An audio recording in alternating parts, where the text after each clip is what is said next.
from the Jesus Storybook Bible, God's Wonderful Surprise. The Resurrection from Matthew 28, Mark 16, Luke 24, John 20. Jesus' friends were sad. They would never see their best friend again. How could this happen?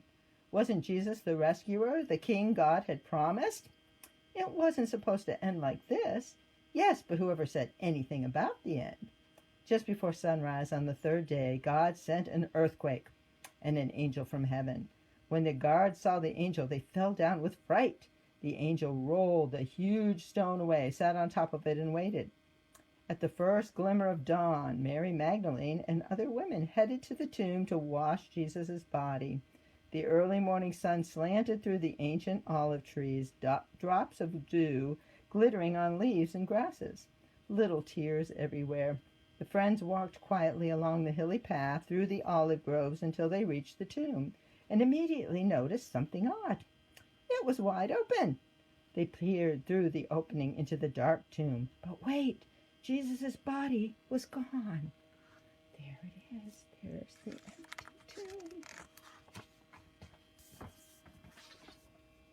And something else, a shining man, was there with clothes made from lightning.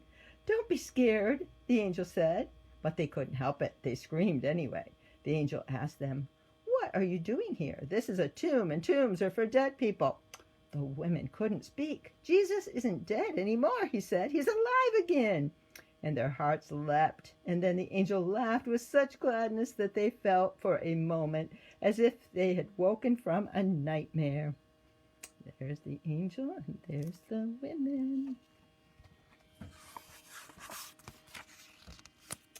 The older women rushed home, but Mary stayed behind. How could this be true? Jesus was definitely dead. How could he be alive? Just then Mary heard someone else in the garden. Perhaps it's the gardener, she thought. He'll know where Jesus' body is. "I don't know where Jesus is," Mary said urgently. "I can't find him." But it was all right. Jesus knew where she was, and he had found her. "Mary!" Only one person said her name like that, and she could hear her heart thumping. She turned around. She could just make out a figure. She shaded her eyes to see and thought she was dreaming. But she wasn't dreaming. She was seeing. "Jesus!" Mary fell to the ground. Sudden tears filled her eyes, and great sobs shook her whole body, and all she wanted in that moment was to cling to Jesus and never let him go.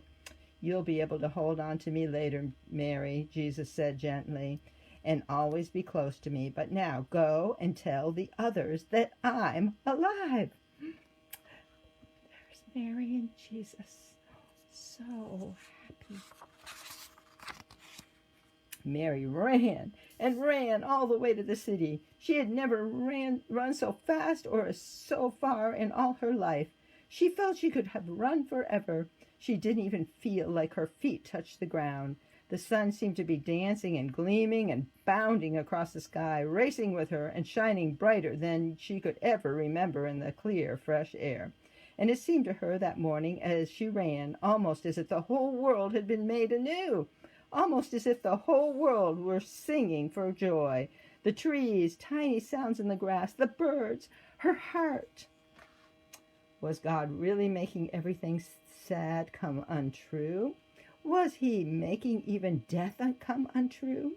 She couldn't wait to tell Jesus' friends. "They won't believe it," she laughed. And of course, she was right, of course.